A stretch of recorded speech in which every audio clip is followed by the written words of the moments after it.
지난 우리 9월달 25일이라고 우리가 기억하죠. 우리 첫 예배 기쁜 우리 교회로 드렸는데 그 이후로 참 흥미롭고 정말 신기한 일들이 많았습니다. 그 중에 우리 12월 25일 성탄절이 주일이었고요. 또 이번 2017년도를 시작하면서 또 1월 1일이 또 주일이었습니다. 그래서 저희들에게 주시는 모든 분들에게 주신 하나님의 은혜겠지만 더욱더 특별했습니다. 그리고 이제는 8일 정도가 지나게 됐는데요. 아직까지도 우리 인사가 또 이어하는 거로 알고 있습니다. 그리고 제가 듣기로는요, 이번 1월 달에 설날이 있다고 하는 거를 들었는데 맞는지는 모르겠어요. 아직까지도 설날절이니까 새해 인사 유효하다고 생각을 하고요. 하나님께서 저희들에게 정말 큰 축복들을 많이 주시기를 원하는데 2017년도 그 축복이 넘쳐나십시오. 우리 다시 한번 전후 잡고 계신 분 새해 복 많이 받으십시오. 새해 복 많이 받으십시오. 새해 복 많이 누르시기를 바랍니다. 2017년도 신년 특별 새벽 기도회를 하면서 목요일 날 이제 시편 1편을 우리 함께 나누면서 복 있는 사람은 이 복 있는 사람 하나님께서 우리에게 복을 주시는데 이 땅의 복뿐만 아니라 하늘의 신령한 복들도 우리에게 넘치게 주시기를 원하시는 그런 하나님이시다. 제가 말씀을 나누었습니다. 자, 그런데 하나님께서 주시는 그 많은 복들 가운데 가장 귀한 복, 정말 가장 큰 복이라 라고 말할 수 있는 복이 어떤 것일까? 우리 한번 질문해 보면 여러분 어떻게 대답하시겠습니까? 오늘 특별히 시편 133편을 보게 되면은 그에 대한 답이 나와 있어요. 그런데 제가 그에 대한 답을 지금은 당장 말씀드리지 않겠습니다. 왜냐하면 흥미가 떨어질 것 같아서. 그래서 조금 뜸을 들여야 되겠다 하는 생각을 하게 됩니다. 자, 그런데 이 133편에 그러한 인생에서 가장 큰 복을 하나님께서 우리에게 주시는데 우리가 생각하는 큰 복이 있을 거고요. 또 하나님께서 우리를 향하신 이것이 제일 큰 복이라고 우리에게 주시는 그 복이 담겨 있는 이 133편이 보게 되면 하나님의 기쁨이 넘쳐나고 있다고 하는 거죠. 이 133편의 이 짧은 구절에 하나님의 막 기쁨이 넘쳐나는데 이 시편이 하나님의 기쁨으로 완전히 잠겨 있는 것 같습니다. 무엇 때문에 이렇게 하나님께서 기뻐하시는가? 그것은 다름 아니라 오늘 형제가 연합하고 동거하는 모습을 보면서 하나님께서 너무 기뻐하시는 거예요. 오늘 시편 1절에 하나님 감탄사를 들을 수가 있습니다. 보라, 형제가 연합하여 동거함이 어찌 그리 선하고 아름다운고. 이게 시편 기자가 노래하고 또한 이것을 읽지만 그러나 시편 기자의 고백을 통해서 하나님의 마음을 우리에게 전달하고 계십니다. 형제들아, 하나님 안에서 연합하고 동거하는 것 하나님께서 얼마나 기뻐하시는가. 오늘 히브리 원문을 보게 되면은요 어떻게 시작하냐면 어찌 그리 선하고 아름다울까. 이 감탄사로 시작하는 거죠. 형제가 연합하여 동거하는 것이 그렇게 선하고 아름답다. 자, 여기서 할 때 형제들아라고 한다면은 요즘 말로는 형제 자매들이라 그렇게 말할 수가 있습니다. 그런데 이 형제 자매들이 어떤 사람일까? 결론적으로 말씀을 드리면 그들은 하나님께 예배하는 사람들입니다. 하나님을 믿고 하나님을 신뢰하는 예배하는 그런 사람들이 바로 오늘 시편 기자가 노래하는 형제들아라고 하는 말씀입니다. 오늘 시편이 다윗이 지었다라고 이야기하는데 이 시편을 가장 많이 사용하고 노래했던 사람들이 누구냐면 예루살렘에 있는 성전을 향하여서 함께 올라가는 순례자들이 마음을 합하여서 하나님 앞에 그 길을 올라가는 가운데 찬양하는 그 시편이 바로 이 시편입니다. 서서 성전에 올라가는 노래라고 이렇게 명명이 되어 있죠. 그런데 이러한 함께 마음을 모아서 하나님 앞에 찬양하고 함께 연합하는 모습이 얼마나 아름답고 선한지 그것을 이 시편 기자의 입술을 통해서 두 가지 이미지로 그 얼마나 선한지 얼마나 아름다운지를 하나님께서 표현하고 있습니다. 그 첫 번째 이미지가 무엇이냐면 바로 아론에게 기름 붓는 장면입니다. 이 아론에게 기름 붓는 것은 다름 아니라 하나님의 대제사장으로 세우는 안수인 것이에요. 오늘 이 장면이 레위기 8장 10절 9절에서부터 12절까지의 말씀에 나타나는데 제가 읽어드립니다. 모세가 관유를 가져다가 성막과 그 안에 있는 모든 것에 발라 거룩하게 하고 또 제단에 7번 뿌리고 또 그 제단과 그 모든 기구와 물두멍과 그 받침에 발라 거룩하게 하고 또 관유를 아론의 머리에 붓고 그에게 발라 거룩하게 하고 라고 이렇게 이야기합니다. 성막을 지었습니다. 그러나 그것에 관유, 하나님의 기름 부으심이 있었을 때에 다른 세상 것과 달리 구별되어서 하나님께 드릴 수 있는 것이에요. 오늘 이 아론의 머리에도 관유를 부었다 하는 것은 이제 구별하여서 하나님의 대제사장으로 쓰여지는 바로 안수식입니다. 그곳에 하나님의 임재가 깃듭니다. 하나님의 영원하신 그 거룩함이 그 가운데 임한다고 하는 거예요. 그러니까 이 장면을 보면서 사실 모든 백성들이 어떻게 해요? 막 환호성을 질렀을 것입니다. 그를 통하여서 하나님께서 이스라엘 백성들을 축복하실 것이요. 우리가 하나님 앞에 죄를 졌다 할지라도 그를 통하여 하나님 앞에 이제 죄 사함 받을 수 있는 그 거룩한 하나님의 그 임재가 지금 임하는 그 장면을 보면서 환호했을 것이에요. 얼마나 거룩한지 모릅니다. 영원한 임재가. 그래서 머리에 기름이 확 보면 머리에서부터 시작해서 얼굴을 적시고 수염을 타고 내려와서 에봇을 적시고 옷깃을 이렇게 적시는 그런 장면을 우리는 발견하게 됩니다. 거룩한 하나님의 임재라고 하는 거죠. 얼마나 아름답고 또 선한가. 이 두 번째 이미지를 사용한 건 뭐냐면 헐몬의 이슬입니다. 헐몬산의 이슬. 왜 그런 말씀을 하셨을까요? 팔레스타인 지역 같은 경우에는 정말 건조한 지역이라 말씀을 드릴 수가 있습니다. 그래서 그 우기 때는요 비가 참 많이 옵니다. 우리 LA도 지금 우기 때 전에와는 다르게 참 하나님께서 축복의 비를 많이 주시는데요. 여름에는요 비 한 방울 내리지 않습니다. 그런데도 불구하고 이 산천초목이 그 팔레스타인 지역뿐만 아니라 예루살렘 그 시온 지역에 산천초목들이 그래도 견디고 있는 거예요. 어떻게 그럴 수가 있을까?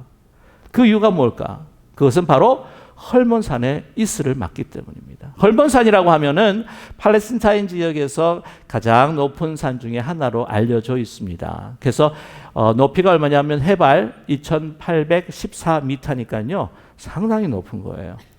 그래서 거기에는 만년설이 있습니다.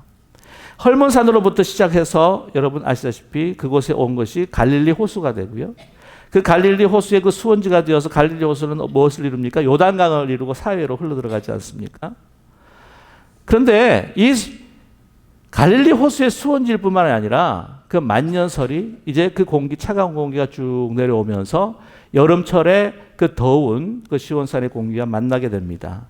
그러는 가운데에 이제 저녁이 되면 온도가 탁 내려가게 되면은 이 산천초목에 이슬이 내리기 시작하는 거예요.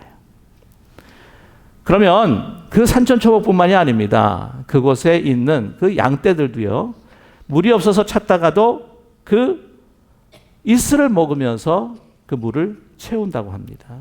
그러니까 헐몬산의 이슬이라고 하는 것은 그 예루살렘이 있는 그 시온 그 지역 그리고 그 팔레스타인 지역에 생명의 근원이 되는 물을 제공한다고 하는 거죠. 바로 생명을 이야기하는 겁니다. 자, 이 두 가지 이미지. 대제사장을 안수식하는 하나님의 그 거룩한 임재, 그 거룩함과 영원성, 그리고 오늘 또 다른 이미지, 헐몬산의 이슬을 통해서 생명이라고 하는 이미지를 우리에게 보여주시는데 이 두 가지를 딱 조합을 해보면은 결론이 나옵니다. 영원한 거룩한 생명이라고 하는 거죠. 자, 이제 여러분께 대답을 해드렸습니다. 제가 질문했던 대답이 바로 이것입니다. 하나님께서 우리에게 주신 가장 큰 복이 뭐냐? 건강도 있을 수도 있고 우리의 재물도 있을 수 있고 우리 자녀 있을 수 있지만 그보다도 더 큰 가장 큰 축복은 무엇이라고요? 영생입니다. 영원한 생명. 그래서 오늘 주님께서 뭐라고 시편 기자를 통해서 말씀하시냐? 3절 하반절 말씀에 거기서 여호와께서 복을 명령하셨나니 곧 영생이로다. 하나님께서 우리에게 복을 내려주시기를 원합니다. 많은 복들이 있습니다. 이 땅의 복, 하늘의 복. 그러나 가장 중요한 복은 무엇이냐고요? 영원한 생명, 영생입니다. 믿으십니까? 아멘. 여러분, 이 영생이라고 하는 것이 우리의 교회 생활, 신앙 생활의 본질입니다. 가장 중요한 목적이에요. 왜 우리가 교회 생활을 하느냐? 왜 우리가 신앙 생활을 하느냐? 그것은 바로 우리가 거룩한 영원한 생명, 영생을 우리가 얻고 그것을 이루고자 함이 바로 신앙 생활이요. 그것을 함께 나누는 것이 교회 생활인 줄로 믿습니다. 다른 목적이 없어요. 예수님 믿는 목적. 그것이 우리가 예수님을 믿는 목적이에요. 영생을 누리기 위해서. 믿으십니까? 예수님 믿으면 병도 고쳐진다. 그래서 믿으신 분이 있습니다. 틀리지 않았습니다. 예수님을 믿으면 우리가 참 이 땅에서 복되고 잘 살 수 있다. 그것도 꼭 틀린 말은 아닙니다. 다른 자녀의 복도 주신다. 그것도 틀린 말은 아닙니다. 그러나 그것보다도 더 중요한, 우리가 잊지 말아야 할 것, 예수 그리스도를, 그 소중한, 자기의 생명보다 더 소중한 예수 그리스도를 우리에게 주시기까지 우리에게 복을 주시고 했던 것이 뭐냐? 그 복은 바로 영생입니다. 그러면 여러분, 영생을 뭐라고 생각하십니까? 영원한 생명이라고 하는 것을 뭐라고 생각해 오셨습니까?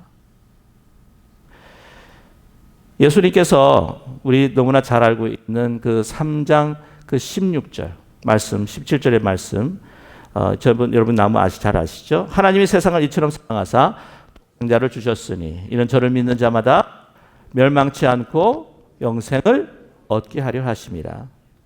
17절에 하나님이 그 아들을 세상에 보내신 것은 이 세상을 심판하려 하신 것이 아니라 뭐라고요? 저를 말미암아 구원받게 하려 하심이라. 예수를 믿는 것, 예수를 우리에게 보내주신 것은 우리가 구원받는 것인데, 이 구원받는다는 것이 하는 것이 무엇이냐면 바로 영생을 얻는 것입니다. 이거 꼭 기억하셔야 됩니다. 자, 그런다면 구원받는다는 것은 뭐냐면 우리가 잃어버렸던, 하나님께서 창조하셨던 우리에게 주신 그 영생, 우리 죄악으로 인해서 하나님과 단절됨으로써 우리가 잃어버렸던 그 영생을 다시 회복하는 것이 바로 구원인데, 이 영생이라는 것이 무엇인가?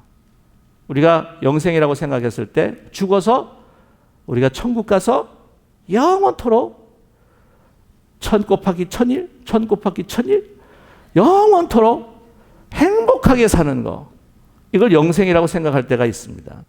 틀리진 않았습니다. 그러나 완전한 것은 아닙니다. 반쪽만 알고 계신 겁니다. 영생이란 것이 뭐냐? 예수님께 입을 통하여서 하나님께서 우리에게 분명히 정의해 주셨습니다. 그것이 무엇이냐면 예수님께서 말씀해 주신 요한복음 17장 3절의 말씀입니다. 영생은 곧 유일하신 참 하나님과 그가 보내신 자 예수 그리스도를 아는 것이니이다. 아는 것입니다. 이 아는 것이라고 이야기했을 때에 이거를 헬라 말로는 기노스코라고 한 말을 쓰는데요. 이건 그냥 아는 게 아니에요. 정말 깊이 합니다. 이 부부가 서로 사랑을 할 때에 몸과 마음이 하나 돼서 깊이 하나가 연합이 되어서 사랑하는 것처럼 예수님을 정말, 예수님이 내 안에, 내가 예수님 안에 정말 예수 그리스도와 한 몸 되는 그러한 깊은 사랑을 아는 것입니다. 그것이 영생이라고 하는 거예요. 여러분, 영원한 생명이라고 했을 때 우리는 아까도 말씀을 드렸지만 그냥 오래오래 1000 곱하기 1000 곱하기 1000년을, 영생이라고 하는 것은요, 시간과 공간으로 측정할 수가 없어요. 영생이라고 하는 것은 시간과 공간을 넘어서는 개념입니다. 이거는 어떤 물질, 어떤 퀀티티, 보이는 것, 만져지는 것이 사실은 아니에요. 어떤 것으로 측정할 수 있는 것이 아닙니다. 하나의, 어떻게 보면은 사랑하는 상태, 그 사랑으로 인해서 하나 되는 거, 그 상태, 그것이 영생인데, 여러분 한번 진짜 미치도록 한번 깊이 누군가를 한번 사랑해 보신 적 있습니까? 여러분, 시간이 막 멈추지 않아요? 그렇게 추운데도 안 추워. 연애 한 번쯤 해보셨잖아요. 오래 가지 않아서 문제지. 영생이라고 하는 것은요, 깊이 예수 그리스도를 사랑하는 것, 하나님을 사랑하는 그 관계, 그것이 바로 영생이다.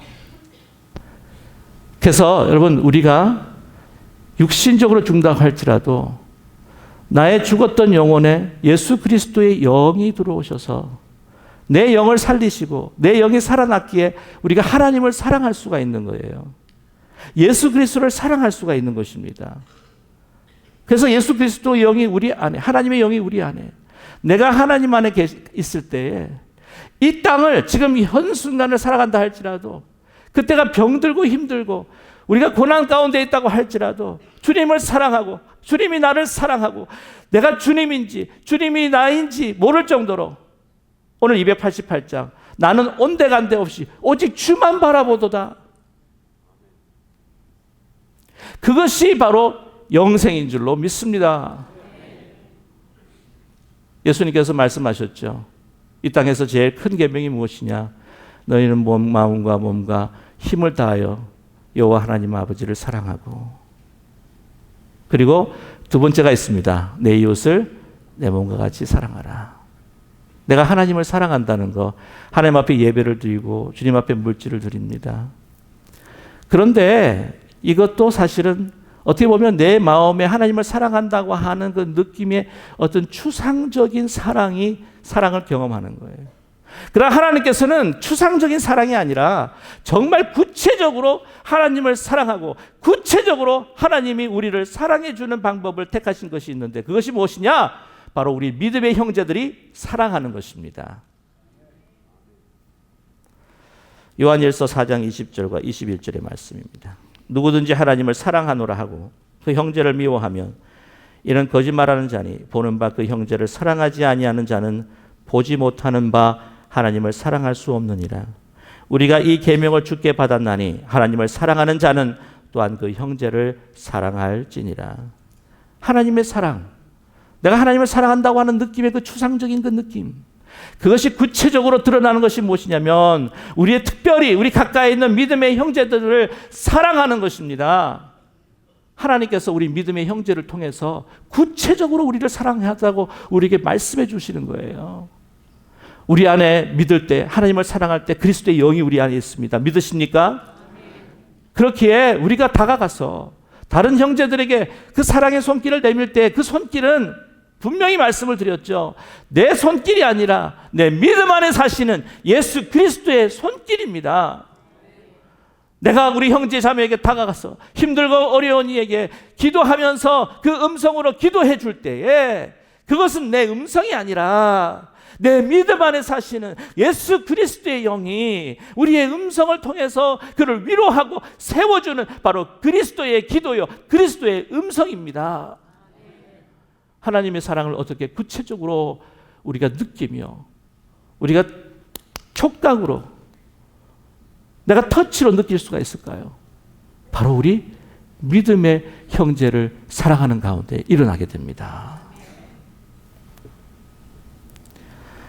여러분, 바로 그것이 영생이에요. 영생. 천국의 삶. 그래서 우리 교회라고 하는 것은 이 땅의 천국이요, 교회 생활이라고 하는 것은 천국의 삶을 맛보르고 체험하고 영생을 경험하는 것이 바로 교회 생활인 줄로 믿습니다. 왜 그 본질을 잊어버리냐고요? 왜 그 본질을? 제가 이렇게 장황하게 말씀을 드리는 거, 하나님의 기쁨과 최고의 복이 뭐라고 합니까? 보라, 형제들이 연합하여 동거하니 어찌 그리 아름다웠고 내가 거기서 명령하니 곧 영생이로다. 제가 이렇게 영생에 대해서 장황하게 설명을 해드리는 것은 갈수록 교회가 이 진정한 믿음의 본질을 잃어가고 있다고 하는 거예요. 교회는 영생을 맛보아야 하는 곳입니다. 천국의 기쁨을 얻어야 할 곳이 바로 교회입니다. 이민교회에서 보면, 특별히 이민교회에서 얼마나 상처와 교회에서 아픔이 많은 줄 몰라요. 왜 천국에 그 영생에 하나님을 사랑하고 그 사랑을 가지고 우리가 서로를 사랑하는 하나님이 우리 안에 있고 우리가 하나님 안에 있는 정말 시간과 공간을 넘었을 정도로 모든 고통과 아픔도 치유되고 잊어버릴 영생의 그 삶, 그 사랑의 삶. 그거 대신에 왜 교회 안에서 상처받고 고통받고 아픔을 당하느냐고요. 왜 지옥을 느껴야 하는 것입니까? 본질을 잊어버리기 때문에 그렇지 않습니까? 여전히 교회에서 세상 사람들이 하듯 세상 기준을 가지고 내가 좀 더 뭐 우월하듯이 이렇게 자랑하고 이 세상의 기준으로 자기 받았을 때 자기가 못하다고 한 생각에 아주 깊은 열등감으로 시기 질투하고 세상에서 세상 사람들의 인정을 받지 못해서 그것을 세상의 기준으로 이 교회 안에 들어와서 그것을 받기 위해서 채우기 위해서 하나님이라고 하는 거룩한 용어들을 써가면서 그것을 가지기를 원했던 그 욕심으로 인해 우리 상처와 고통을 받는 것이 아니에요. 그래서 얼마나 이민교회 가운데 가난한 성도들이 많습니까? 왜 가난한 성도냐? 안 나가. 거꾸로 해서 가난입니다. 나가도 교회 깊이 몰두하면 상처와 고통만 받아. 좀 떨어져 있는 것이 나아. 그래서 예배만 보고 진정 참된 그 사랑의 깊은 교제의 교회 생활을 하지 못하는 분이 한두 분이 아니에요. 교회의 본질은 바로 영생을 누리고 천국의 삶을 나누는 곳이 바로 교회인 줄로 믿습니다. 여기가 영원한 삶이구나. 이것이 바로 하나님을 사랑하고 우리의 그 사랑으로 우리 믿음의 형제자매를 사랑하는 그 기쁨, 그 삶, 아무 결핍도 없는 충만한 삶. 그것이 교회 안에, 특별히 우리 기쁨 우리 교회 안에 넘쳐나기를 간절히 원합니다. 어떤 사람들은, 세상 사람들은 사랑은 연약하고 약한 거야. 그렇게 이야기들 하죠. 천만의 말씀을요. 바울 사도가 뭐라고 이야기했습니까? 갈라디아서 3장 28절에 이렇게 이야기합니다. 너희는 유대인이나 헬라인이나 종이나 자유인이나 남자나 여자나 다 그리스도 예수 안에서 하나이니라. 이게 이 땅에서 가능한 일인가요? 특별히 사도 바울이 살았던 그 당시에 어떻게 종이나 자유자나 유대인은 헬라인들을 그냥 정말 무슨 지옥의 땔감으로 생각하는 그들에게 남자와 여자 분명한 구별이 있는, 여자는 사람 취급도 못 받는 그 사회에서 어떻게 그들이 하나가 될 수 있냐고요. 어떻게 그리스도의 사랑으로 그들이 하나가 되는 것입니다. 이거는 그 사회에 있어서 영적인 기쁨뿐만 아니라 그 사회의 구조를 완전히 뒤바꾸는 변혁적인 파워란 말이에요. The love conquers all. 하나님의 진리입니다. 왜 그 본질을 우리가 잃어버리고 가고 있나고요? 교회가 크고 작고가 문제가 아니지 않습니까? 아무리 작아도 그곳에 정말 영생의 기쁨이 넘쳐나면 그것을 하나님께서 원하시는 교회예요. 아무리 크다 할지라도 그곳에 이 세상의 맛을, 아픔과 고통과 지옥의 맛을 맛본다면 그것은 하나님께서 원하시는 교회가 결코 아닙니다. 본질을 잊어버리지 말자고요. 왜 우리가 인생을 살아가는지, 왜 신앙생활을 해가는지, 그 본질을 잊어버리기 때문에 교회가 갈라지고 가정이 갈라지고 우리의 삶이, 내 마음이 찢어지도록 갈라지는 것이 아닙니까? 왜 그 생명 영생을 주셨는데 내 이 땅에서 어떤 상황 속에서 천국을 살아갈 수 있는 그 힘을 주셨는데